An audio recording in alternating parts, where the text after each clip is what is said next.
I'm Dylan Hill, and I'm here with Montgomery alumna Andrea Amato Barr from the graduating class of 2008. Andrea, thank you, first of all, for taking the time to talk with me today. Myself, along with the broadcasting team, are excited to learn more about you. Starting off, you have a bachelor's degree in industrial engineering from Penn State. When did you decide that that was what you wanted to study? Yeah, awesome.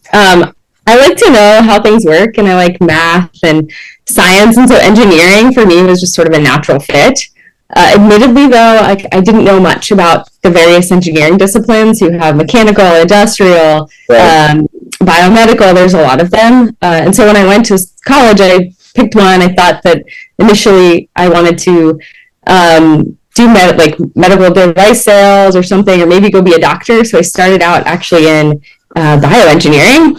And then as I learned more at school about the different disciplines, I decided to go for industrial engineering because it was more generic, similar to mechanical.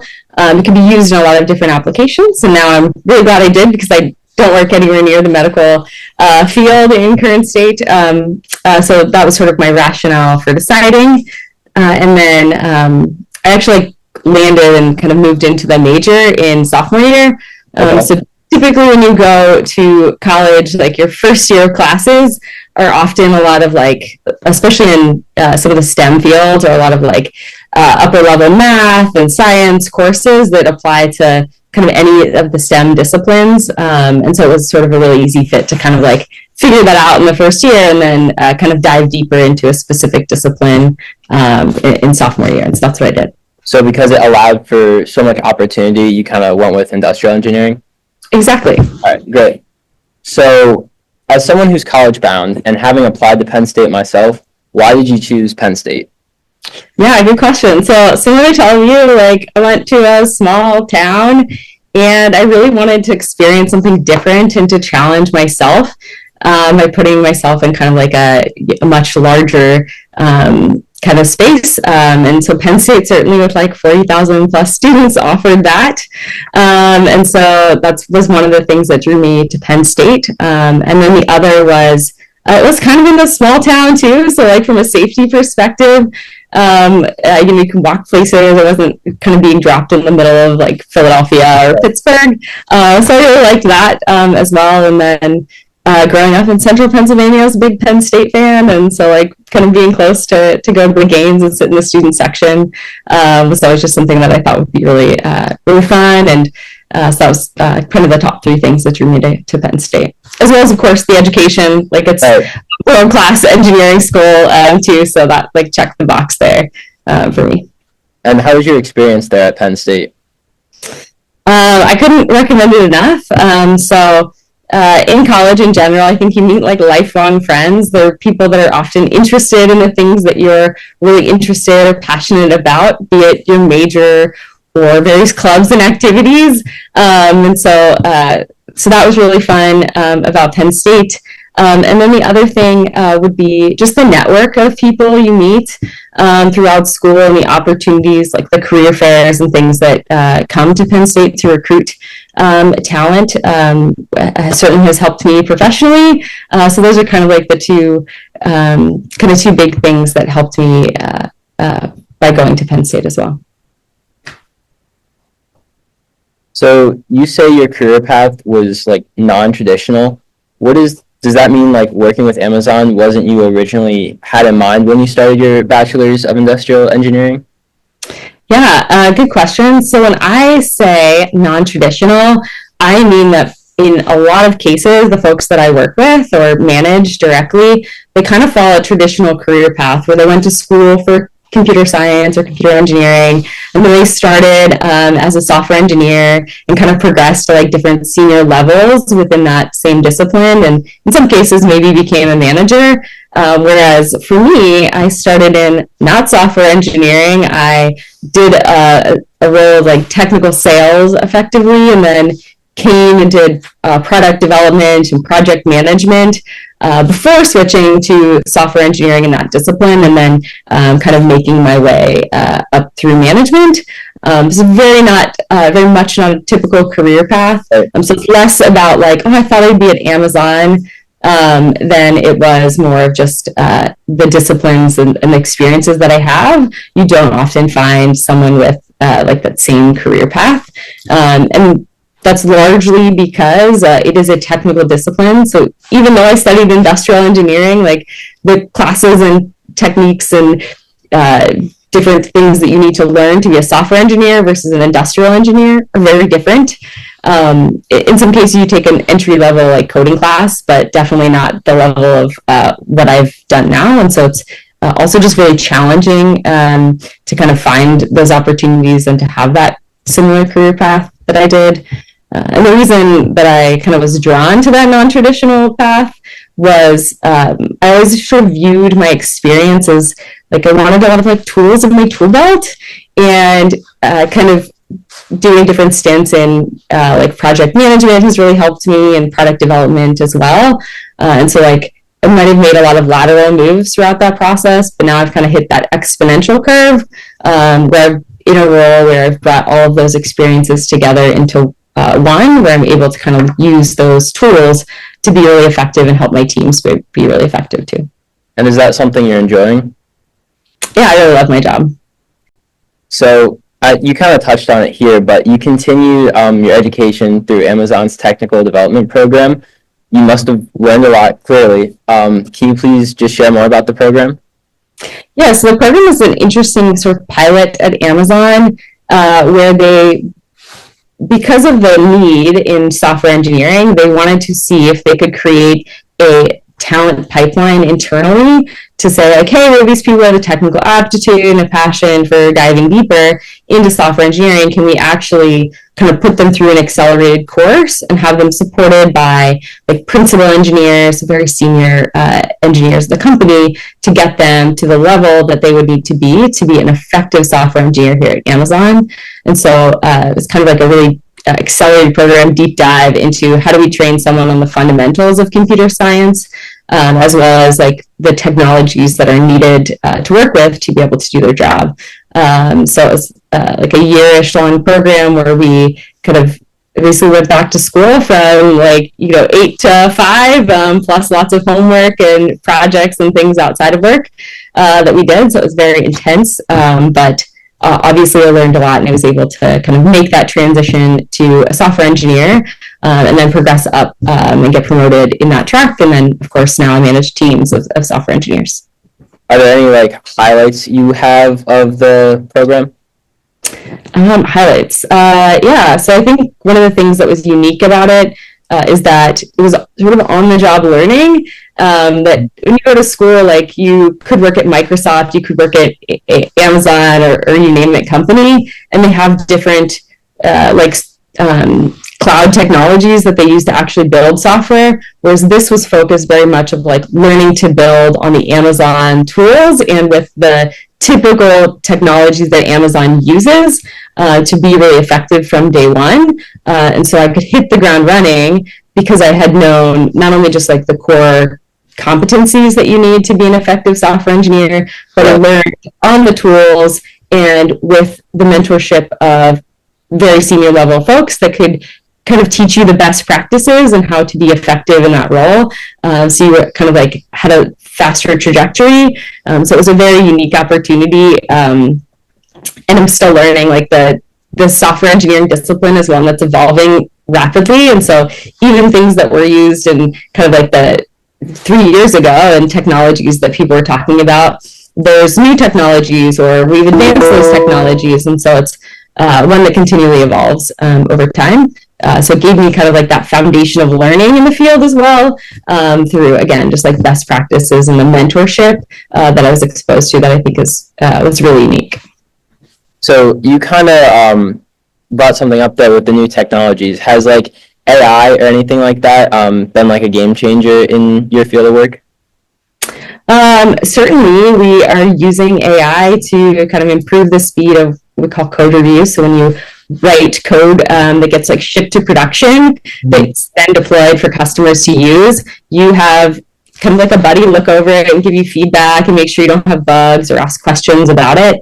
a team of engineers that needs to maintain the code you write, and so we like others to look at it. And they've tried to kind of add AI to those reviews to help with finding additional things that like a human reviewer might miss, so providing additional insights. So we use it for certainly for that. From a learning perspective, I'm sure that folks more broadly in the field are kind of tapping into kind of just AI tools that exist as they're learning new coding languages or technologies. Again, that's like just broadly speaking. And then in my day to day, when I write a lot of docs, Amazon is big at writing docs, and so I use it to kind of like help faster iteration of like, hey, the sentence doesn't flow very well. Like, can you give me a suggestion on that, or different tools of like just to kind of add efficiency to my day to day that I use AI for as well. I think that's really cool how they are like hiring from within the company and then training you to their standards rather than, taking someone that is new to Amazon and training them the same way. So yeah, don't get me wrong, we still hire like fresh college graduates. One that just started yesterday. Or Monday, I guess today's Wednesday. So we certainly do that too, but it's just about how do we kind of up-level folks that do have an interest and to move even faster for delivering for our customers. So you have a super important job, and I'm sure that overseeing the software that Amazon runs on can be an engaging job, and not to mention maintaining a leadership position on top of that. Can you possibly give us an idea as like a day in the life? Yeah, I can. So I think you would find maybe more interesting is like a day in the life, potentially of one of my engineers. So I'll kind of answer this in two parts. So I manage 3 different teams of engineers. So I have managers that report into me, and as well as like senior individual contributors, so senior engineers. And so I am involved in a lot of like strategic discussions and helping set technical direction and aligning with stakeholders on what we need to build more broadly for kind of the entirety of AWS's inventory management. And so involved in kind of a lot of meetings, to be honest, and writing docs and educating senior level leadership. But what my engineers do, which I think is kind of, if anybody has an interest in computer science, where I think you guys might find kind of their day of life a little more interesting.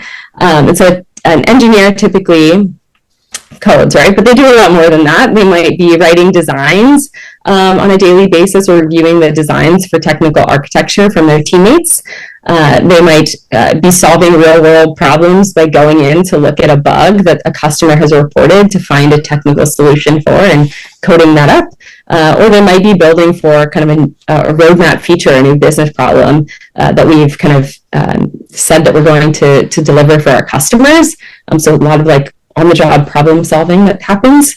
And then I mentioned before too, they do code reviews. So then usually at the end of the day, they're also spending time looking at their team's code that's being shipped to kind of understand what else that they'll need to manage or maintain. And then we also have on-call rotations. So software runs 24/7, and so we need to make sure that we kind of have engineering support for that. So an engineer may also go on an on-call rotation where they kind of manage a ticket queue, and if there are like if we had an outage, for example, we would get an alarm for that. In some cases, you might get woken up in the middle of the night, just like a doctor would. And so we have kind of someone that manages the health of the systems and kind of keeping the lights on and making sure when we ship new code that it's able to go out seamlessly for customers. And then they sit in like knowledge sharing sessions and career development and all that sort of stuff too mixed in there as well. The on-call aspect is, not something I would think about, but I mean, it makes sense, and that's super interesting. Is there anything else like that people might not think of when they think of a computer science kind of? Yeah, that's something that stands out. Like when we get frustrated with technology, be it like Netflix isn't working or it's slow, or there's latency. Right. Like there's an engineer that's getting a ticket for that, or managing and monitoring dashboards and metrics around it. And in general, that's true. Like latency is like a big one that even we look at from a customer experience perspective. So I think people often overlook or think like, oh, I'm just coding, but there's so much more to actually maintaining and kind of delivering value for customers that exists beyond just like, well, I wrote a line of code and shipped it, Right. that an engineering team is involved with. Yeah, it's really cool, I guess, because everything's so automated to the consumer. We kind of see it as like a machine, but there are like people behind that, and that's a really cool process. Yeah, for sure. So, taking a couple of steps back in time, reflecting on your time here at Montgomery, how do you think that the small town environment shaped your future? Yeah, one of the things that I think is very unique and a cool opportunity you all have at Montgomery is it is small, so that affords you the opportunity to have a lot more diversity in the experiences that you have. So be it like I could be captain of the soccer team, student council president, Right. and a virtuoso.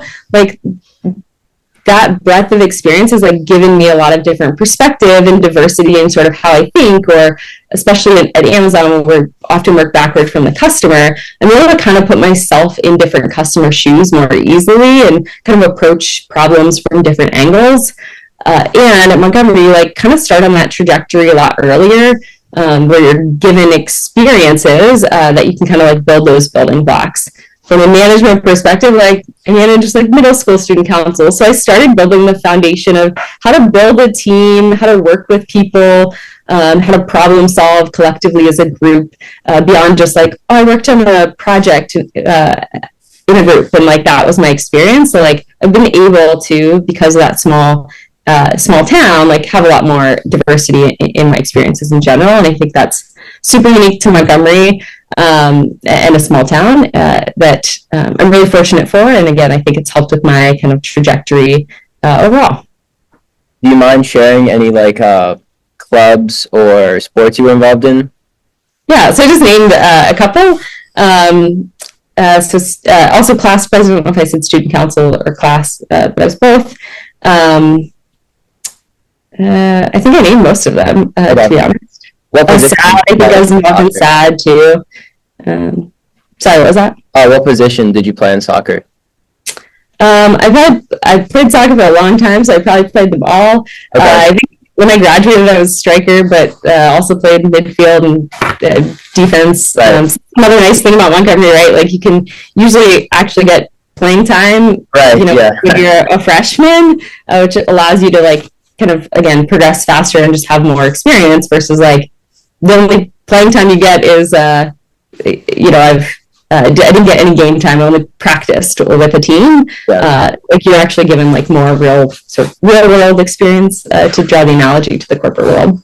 Mm-hmm. Yeah, there's a lot of opportunity that I feel like people don't really see when it comes to a small town. So yeah, there are definitely some highlights. And then I'd also say, just to add one other thing, is I think Montgomery does a great job of bringing diversity in terms of the curriculum that's offered too, that you guys have. You have like the culinary stuff, you have the shop classes still, again, like real world type of things, and then of course like math, science, and the core curriculum that's offered there as well. And you don't find that at every school, and I think really does kind of diversify who you are in the real world. Yeah, I would definitely agree that there's a lot of opportunity to explore your interests that you might not get at other places, especially smaller schools. For sure. So last year, I attended. You spoke at the 2024 graduation ceremony. Considering you were a graduate not too long ago, what was it like to speak to people that were in your shoes not too long ago? Yeah, I'd say it was very humbling in that there's this term that people often refer to, like in kind of the FANG or Facebook, Amazon, Netflix, Google, so big tech, called the imposter syndrome of like you feel like you really haven't made it yet, even though you're there.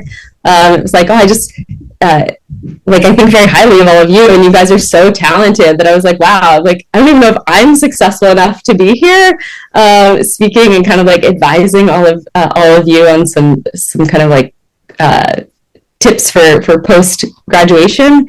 So I think that was like the biggest thing, and it's just like really humbling of an experience, and also like it was a very proud moment for me in terms of like this school, like you guys all have a huge opportunity, you guys are all really talented, and just because you came from a small town like doesn't mean that you can't do big things. And I really like hope that folks like left that speech thinking that, but I know you can give me feedback if it was of any value to all of you. No, I think it was a good message. So it's safe to say that you've had a successful career so far. Do you have any goals for the future that you are working towards? I'm working towards retiring early and moving to Jackson Hole, to be honest. So less like career specific. In general, I think like I like to work. I work very hard, but there's so much more outside of work. And so when I read this kind of question on like the pre-brief, like my instant thoughts were just like around my goals and aspirations outside of work, like mountains I want to climb or things that I want to do. And so that's honestly like what I would answer here. In terms of goals, like we have from a work perspective, which I assume probably was the intent of this question, we have a lot of goals and things we want to like achieve from a company perspective, be it like dollars saved or things launched or efficiencies introduced to the business. I'm of course like working to have my team deliver on all of those, and then from a career perspective, I hope that being able to continuously deliver through others in my job will help continue to like progress my career as well. Feel free to tell us about the mountains. I think that's a really cool, like, passion.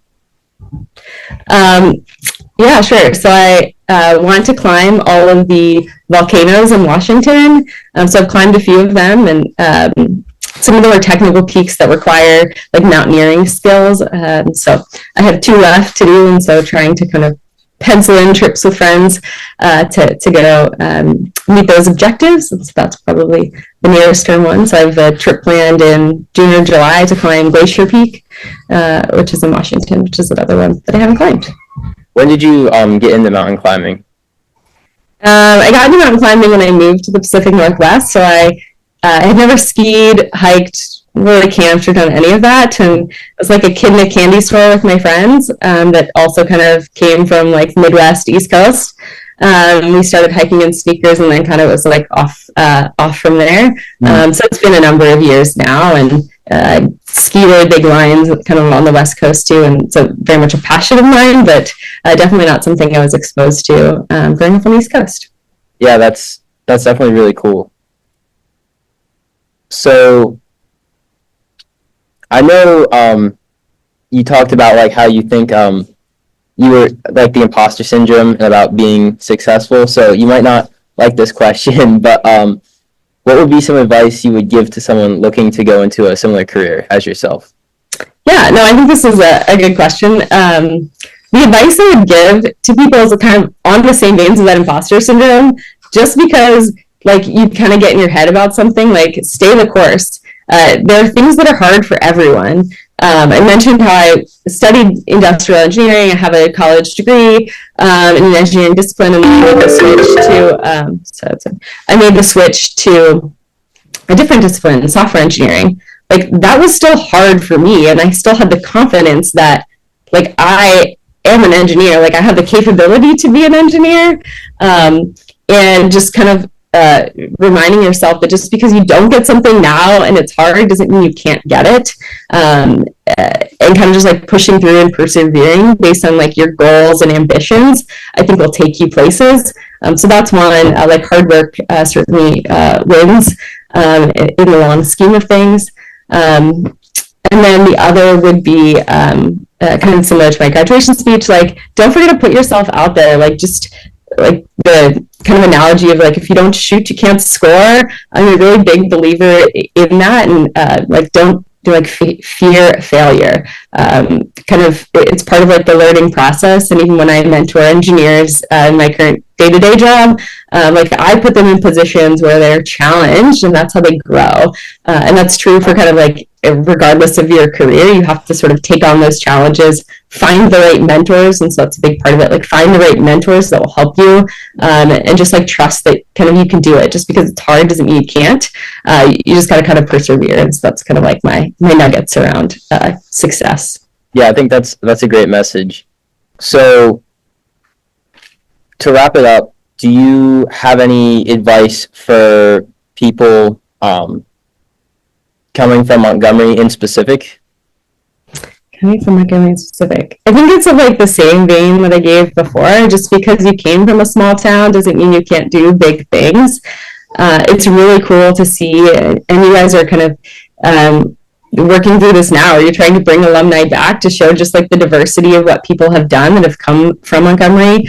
There's so many cool things, be it fields or like new challenges or opportunities people have been able to do that have come from the small town of Montgomery that I think is really cool. And again, it's reflective of just the fact that you guys have more opportunities than what you think sometimes in terms of like the diversity of, be it the positions you can play on the soccer team or the clubs that you can join. Or the classes that you have access to find your interest. And so I think that's kind of my like nuggets for a wisdom for those that go to Montgomery is like, again, just because you come from a small town doesn't mean you can't do big things. And those big things don't have to be in like corporate world like I have done. It could be in music or kind of you name it a field too. Thank you so much. That was, really, really informational. And I think we learned a lot. And I appreciate the advice you gave, and I think it's some really good stuff to live by. Yeah, awesome. I appreciate you guys having me on here today. No problem. Thank you for attending. Of course. A huge thanks to Andrea for being our first featured alum. We hope to bring more programs like this to you in the future.